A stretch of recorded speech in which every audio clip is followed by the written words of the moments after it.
Welcome to a special story of celebration and tradition, a tale of a young girl and her family. During the festive season of Kwanzaa, in a lively neighborhood, there's a house full of Kwanzaa cheer, where little Keisha is eagerly awaiting the holiday. I can't wait for Kwanzaa to start. There's so much we're going to do. Keisha, can you help me hang these fabrics? They represent our heritage and the beauty of Kwanzaa. Of course, Mom. They're so beautiful. Tonight we celebrate Umoja, which means unity. We come together to celebrate as a family and community. Umoja brings us together. It's a time to remember the importance of family and community. It's special being together as a family. Kujichagulia means to have a voice and make your own choices. I choose to sing.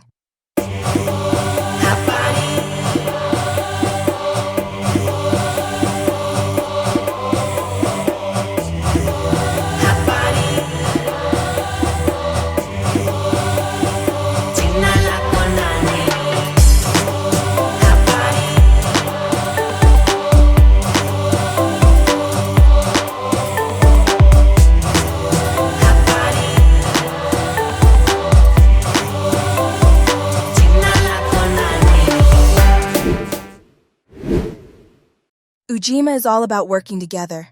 Let's clean up our park. Buying from our community strengthens us all.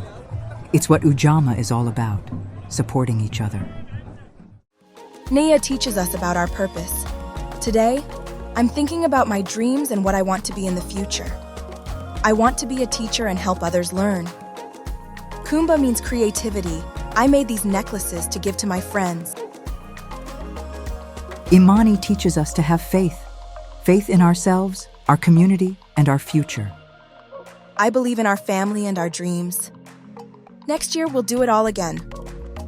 And so Keisha's Kwanzaa adventure comes to a close, but the spirit of Kwanzaa stays with her all year long.